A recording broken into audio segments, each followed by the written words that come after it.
Budget जे हवाले सां के आगे कंदासीं। वफ़ाक़ी हुकूमत तरफ़ां माली साल 2022-23 जी बजट अॼु पेश कई पई वञे।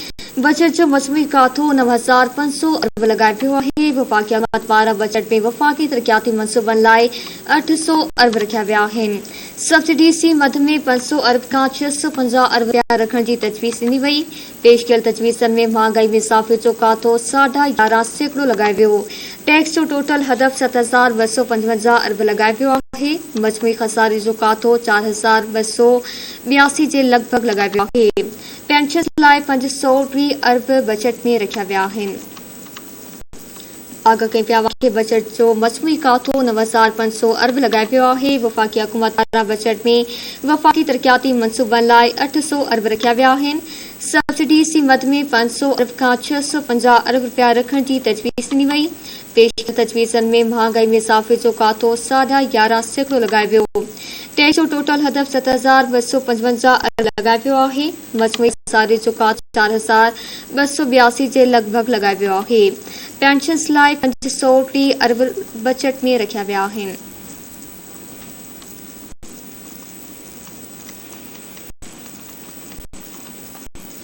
वफ़ाक़ी हुकूमत तरफ़ां माली साल 2022-23 जी बजट अॼु पेश कई पई वञे। बजट जो मजमूई काथो 9,500 अरब लगाए पियो आहे। वफ़ाक़ी हुकूमत पारां बजट में वफ़ाक़ी तरक़ियाती मनसूबनि लाइ 800 अरब रखिया विया आहिनि। IG इस्लामाबाद PTI जे लॉग मार्च फावत केस में पंहिंजी रिपोर्ट सुप्रीम कोर्ट में जमा कराए छॾी। रिपोर्ट मूजिब इमरान खान के डी चौक ते थियल बदनज़मी जो ज़िम्मेवार करार ॾिनो वियो। रिपोर्ट मूजिब मुज़ाहिरीन खे रेड ज़ोन में दाख़िल थियण लाइ PTI चेयरमैन हिदायतूं जारी कयूं हुयूं। चकरनि दौरान 21 शहरी ज़ख़्मी थिया। पुलिस मुज़ाहिरीन खे रोकण लाइ गोड़ा आणींदड़ गैस जो बि इस्तेमाल कयो। रिपोर्ट मुताबिक़ PTI कारकुन हथियारबंद हुआ, खे डंडा ऐं खयल हुआ। फवाद चौधरी, ज़रताज कुल, सैफुल्ला नियासी ऐं इमरान इस्माइल समेत ॿिया अख़बार कारकुननि खे भड़काईंदा रहिया। रिपोर्ट में PTI अख़बारनि जूं वीडियो क्लिप्स ऐं ट्विटर पैगाम बि शामिल कया विया।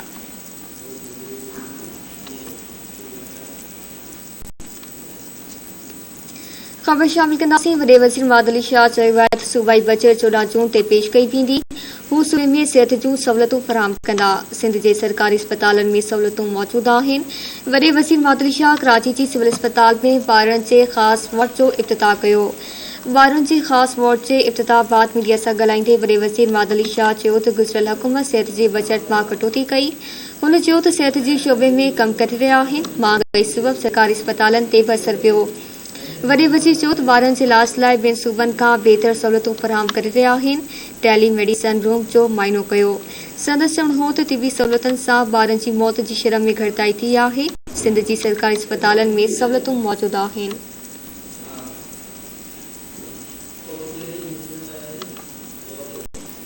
नई भेरे भरिसां 45 वरीह जे शख़्स जो फावखादल लाश मिलियो आहे। पुलिस मूजिब पीर जो ॻोठु ॿाहिरां ज़ैतून जे बाग़ में वण में टंगियल अलाॾीनो कलोड़ो जो लाश आयो, जंहिंखे पोस्टमार्टम लाइ मुक़ामी अस्पताल मुंतक़िल कयो वियो आहे। फौती जे पुटु फारूक पुलिस खे ॿुधायो त संदसि वाले जो ज़हनी तवाज़ुन दुरुस्त न हो, जंहिं सबबि हुन आपघात कयो आहे। संदनि कंहिंसां बि दुश्मनी नाहे। SHO शाहिद मेमण ॿुधायो त लाश जो पोस्टमार्टम कयो पियो वञे, जंहिं बाद वधीक कार्रवाई अमल में आंदी वेंदी।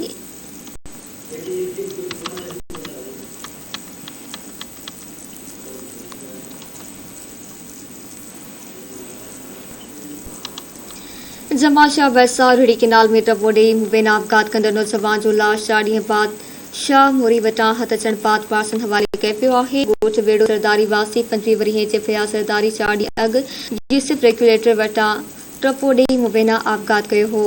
वारसनि ॿुधायो त फौती फयाज़ लाशारी मामूली ॻाल्हि तां पंहिंजे पीउ खां नाराज़ थी केनाल में टपो ॾेई आपघात कयो। खेसि हिकु पुटु ऐं 2 न्याणियुनि जो औलाद आहे। अहिड़े वाक़े खां पोइ फौती जे घर में कोहराम मतल आहे।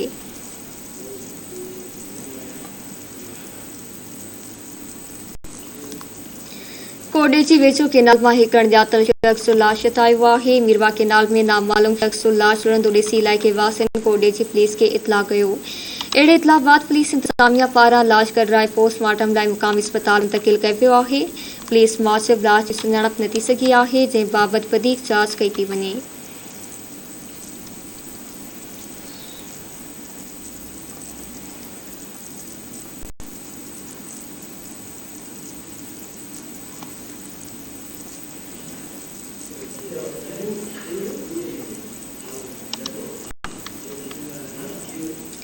खैरपुर वेझो रोड हादसे सबब नौजवान फौत थी पियो। क़ौमी शहर ते ट्रॉलर ऐं मोटरसाइकिल में टक्कर थी पियो, जंहिं सबब हींअर जो अस्मा तुनियो फौत ऐं 20 ॼणा ज़ख़्मी थी पिया। ज़ख़्मियुनि में रिज़वान सिराज तुनियो ऐं अशरफ मला शामिल आहिनि, जिन खे तिबी इमदाद लाइ अस्पताल मुंतक़िल कयो वियो। हादसे बैदि ट्रॉलर ड्राइवर फरार थी पियो। पुलिस ट्रॉलर खे तहवील में वठी छॾियो। पुलिस ॾिसण आहे त मोटरसाइकिल सवार सुबुह देरो खां सखर वञी रहिया हुआ त साड़नि हादसो पेश आयो।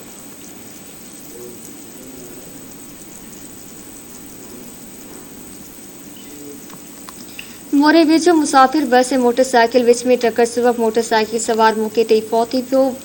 वाठाड़नि पारां संदसि मर्द मुक़ामी अस्पताल पहुचाए पियो आहे। पुलिस मूजिबि फौती नौजवान जी सुञाणप ख़ान मोहम्मद बेपरतौर थी आहे। ड्राइवर फरार थियण बैदि मुसाफ़िर बस खे तहवील में वठी वधीक जांच कई पई वञे। उन हवाले सां वासन ॿुधाए त फौती नौजवान खीर खणी शहर वञी रहियो हो त हादसे सबब अहिड़ो वाक़ियो पेश आयो आहे।